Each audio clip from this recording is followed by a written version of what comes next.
I was young, single digit, young. I was quiet.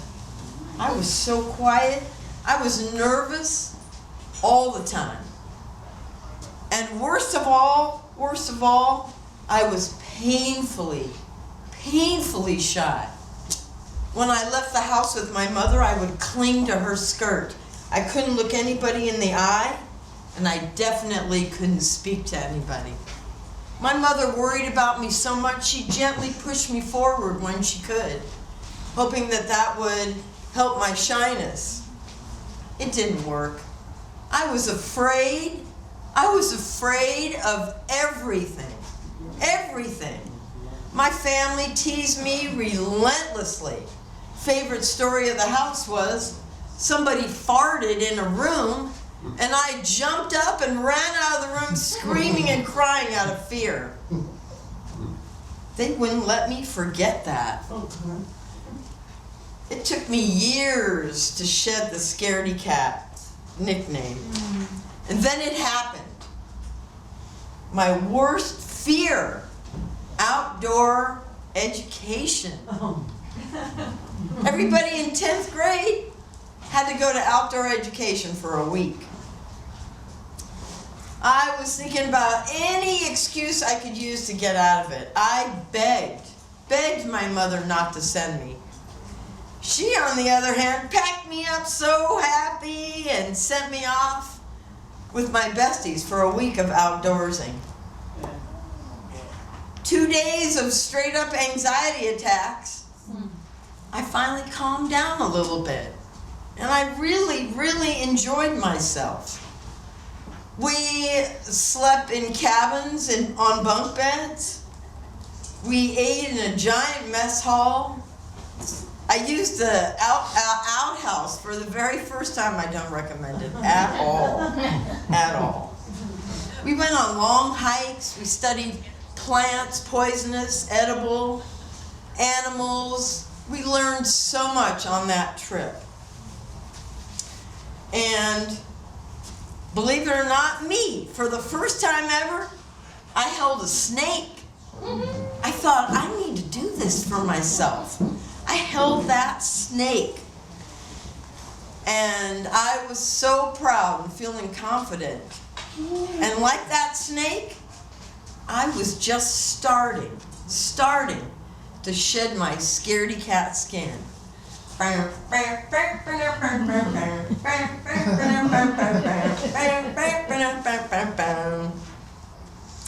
Me and my besties got back, and in the house, in my family's house, I was the one telling the stories, the, adventure stories. I felt so good. My besties and I got together and decided this would be the perfect time for us to try out our outdoor skills. We were going to go camping.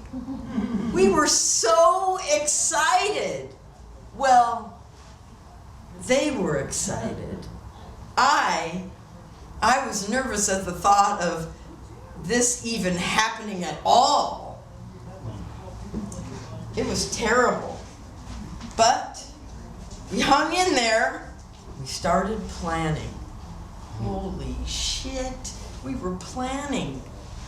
And with a little help and encouragement from my mother and a whole lot from my besties, I fucking went camping. Camping, me! Only for one night though. That was the compromise. I couldn't go for longer than a night. So we decided we're gonna go out there for a night. And we needed a tent. We had a tent. We packed up, went and had sleeping bags, Army surplus tent.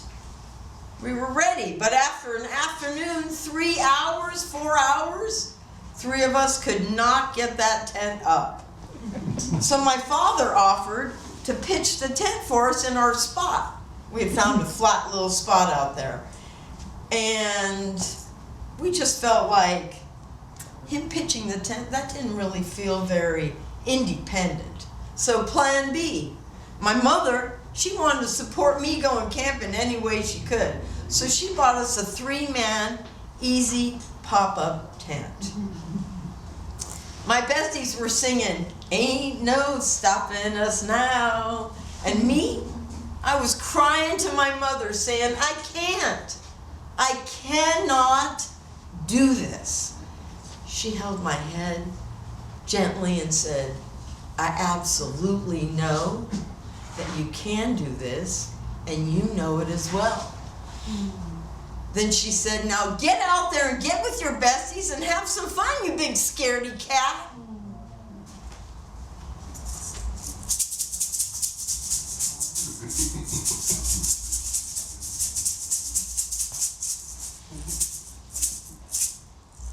Tent up, sleeping bags ready, we were in our spot.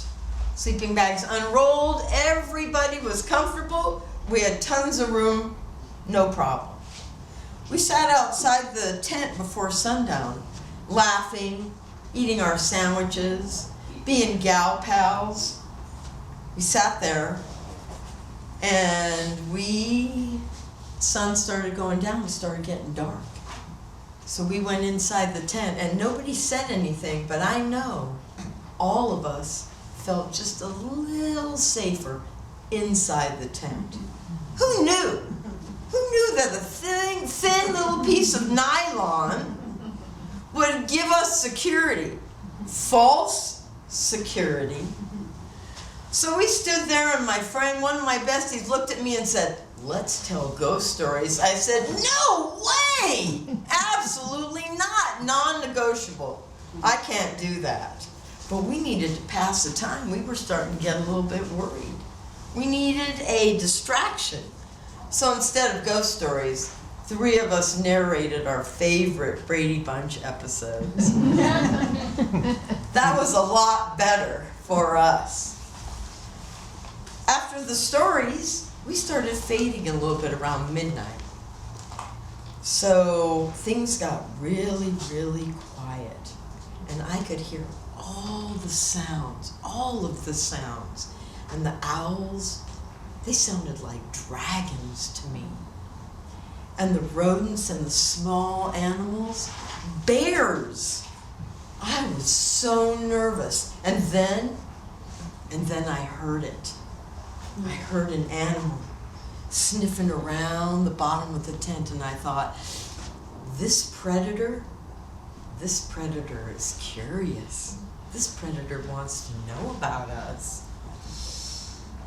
I was nervous. I was so scared. I thought, would we be able to handle this animal? Possum? Raccoon? Skunk? Mountain lion? Bear? I was so scared. My besties and I just stayed together, and I pulled that sleeping bag over my head. I didn't want to see what was going to maul us. And we all just sat there scared, just waiting for sunrise. Finally, a little bit before dawn, we passed out. We were just exhausted.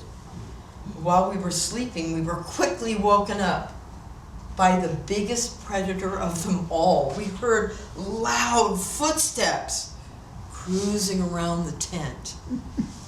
Shit, man, I was so nervous. This was it. We could hear heavy breathing, deep breathing.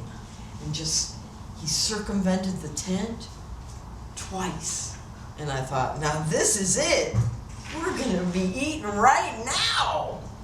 And my girlfriends, we all just stayed together. All of a sudden, the side of the tent went down. I screamed out loud. It was quiet. Nothing. You couldn't hear anything. Then all of a sudden, the animal started moving again and breathing heavy. I just got all tight. I squeezed my eyes together so tight. I held my breath. The animal stopped near the front of the tent, and the door of the tent started ruffling around, and me and my girlfriend just held on to each other. And I closed my eyes, and that flap ripped open, and we sat there and I opened my eyes slowly and I saw my mom's head pop in and go, well, you survived a night of backyard camping. Anybody want waffles?